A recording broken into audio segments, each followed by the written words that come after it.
بسم اللہ الرحمن الرحیم۔ السلام علیکم ورحمۃ اللہ وبرکاتہ۔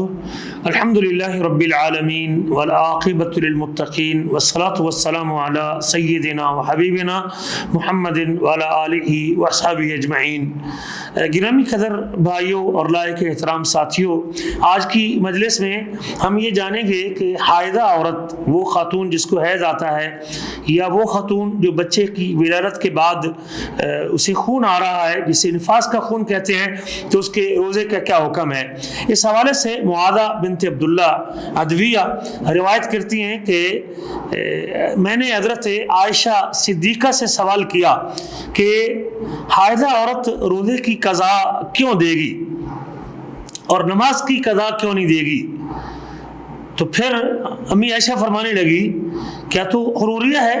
اور یہ ایک بستی کا نام ہے جس کی طرف کچھ لوگ منسوب تھے، خارجی لوگ۔ تو کہنے لگی نہیں، میں تو اس گروہ سے میرا کوئی تعلق نہیں ہے، لیکن میں سوال کرنا چاہتی ہوں کہ ہمیں بھی یہ معاملہ پیش آتا ہے تو ہمیں روزے کی قضا کا حکم دیا گیا ہے اور نماز کی قضا کا حکم نہیں دیا گیا۔ اس حدیث سے پتہ چلا کہ اگر کوئی خاتون شرعی مجبوری سے دو چار ہے، حائضہ خاتون ہے یا نفاس کی حالت میں ہے، تو اس کے لیے روزہ رکھنا جائز نہیں ہے، اس کے لیے روزہ رکھنا حلال نہیں ہے۔ تو وہ ایسی صورت میں رمضان کے روزے چھوڑ دے گی اور ان کی بعد میں قضا دے گی۔ حضرت ابو سعید خدری روایت کرتے ہیں کہ اللہ کے نبی نے فرمایا الیس اذا حاضت لم تصلی ولم تصم، کیا عورت جب حائضہ ہو جائے تو وہ نماز بھی نہیں پڑھے گی اور روزہ بھی نہیں رکھے گی؟ تو ہم نے کہا ہاں۔ تو آپ نے فرمایا کیوں نہیں؟ تو فرمایا فذلک من نقصان دینہا، یہ اس کے دین کے اندر نقص کی دلیل ہے کہ ان ایام میں خاتون نماز بھی نہیں پڑھے گی اور روزہ بھی نہیں رکھے گی، لیکن نماز کی قضائی نہیں ہے دے گی، لیکن روزوں کی قضائی دے گی۔ یہ اللہ تعالیٰ کا احسان ہے اور اللہ کی رحمت ہے عورتوں کے اوپر، چونکہ حیض اسے ہر مہینے آتا ہے اور ہر مہینے اس کے لیے پھر نماز کی قضا دینا اور ان نمازوں کو دوبارہ پڑھنا مشقت کا باعث بنے گا، تو اس لیے اللہ نے اسے رعایت دی ہے۔ جبکہ روزہ چونکہ سال کے بعد ایک سنوی عبادت ہے اور پھر دوبارہ ہر مہینے یہ مقرر نہیں ہوتی اور اس کا اعادہ نہیں ہوتا، تو شریعت نے پھر اس کی قضا دینے کا حکم دیا ہے اور اس کی مصلحت اسی میں اس کی قضا دی جائے۔ اگر کوئی خاتون دن کے کسی حصے میں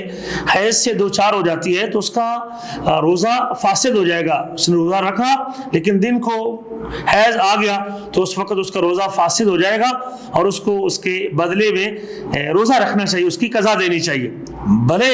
سورج غروب ہونے سے ایک لحظہ پہلے بھی وہ حیض سے دوچار ہو گئی ہے تو اس کو قضا دینی پڑے گی۔ اور فرضی روزے کی اگر اس کا نفلی روزہ ہے تو پھر اس کے لیے قضا دینا واجب نہیں ہے۔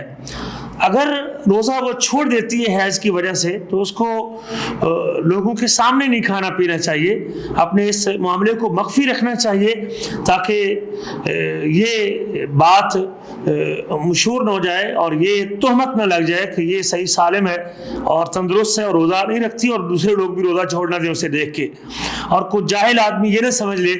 کہ دن کو روزہ چھوڑنا جو ہے وہ بغیر عذر کے بھی جائز ہے۔ اگر خاتون محسوس کرتی ہے کہ اسے چند علامات حیض کی اور چند تکلیفیں جو جسم میں وارد ہوتی ہیں، اگر وہ اس قسم کی علامتیں محسوس کر رہی ہے لیکن خون نہیں نکلا تو اپنے روزے کو برقرار رکھے گی، لیکن جب خون نکلے گا تو پھر وہ روزہ چھوڑے گی۔ اگر اس کی علامات مغرب سے پہلے شروع ہو چکی ہیں لیکن خون کا نزول مغرب کے بعد ہوا ہے تو اس کا وہ روزہ درست ہے اور اس روزے کو اس کی قضائی دینے کی ضرورت نہیں ہے۔ اگر اسی طرح حائضہ خاتون رمضان میں دن کے وقت پاک ہو چکی ہے، دن کو 12 بجے یا 10 بجے، اور صبح اس نے روزہ نہیں رکھا تھا حیض کی وجہ سے، تو اب اس کے لیے روزہ رکھنا جائز نہیں ہے، چونکہ جب روزہ فرض تھا تو اس وقت وہ پاک نہیں تھی اور اس کے لیے جائز نہیں تھا۔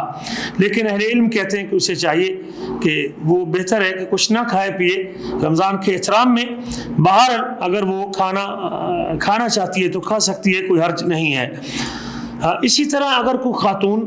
رات کو پاک ہو چکی ہے، اس کا خون بند ہو چکا ہے، رات کے کسی گھڑی میں حتیٰ کہ فجر کے ایک لادہ پہلے بھی اس کا خون بند ہو چکا ہے، تو وہ روزے کی نیت کرے گی اور روزہ اس کے اوپر فرض ہوگا۔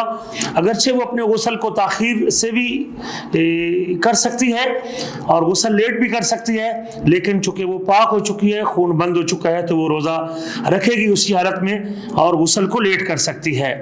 اسی طرح کوئی نفاس والی خاتون اگر 40 دن سے پہلے پاک ہو چکی ہے،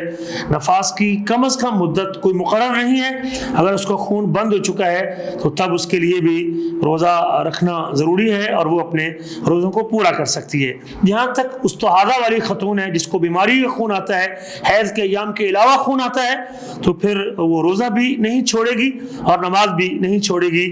اور اس کا خون چونکہ مسلسل آتا رہتا ہے، اس کا کوئی وقت مقرر نہیں ہے، تو اس کے لیے طواف کرنا بھی جس طرح نماز نہیں چھوڑے گی اور طواف نہیں چھوڑے گی، تو روزہ بھی نہیں چھوڑے گی اور وہ روزہ بھی رکھے گی۔ اللہ تعالیٰ سے دعا ہے کہ اللہ تعالیٰ ہمیں دین حق کو سمجھنے کی اور اس پر عمل کرنے کی توفیق نصیب فرمائے۔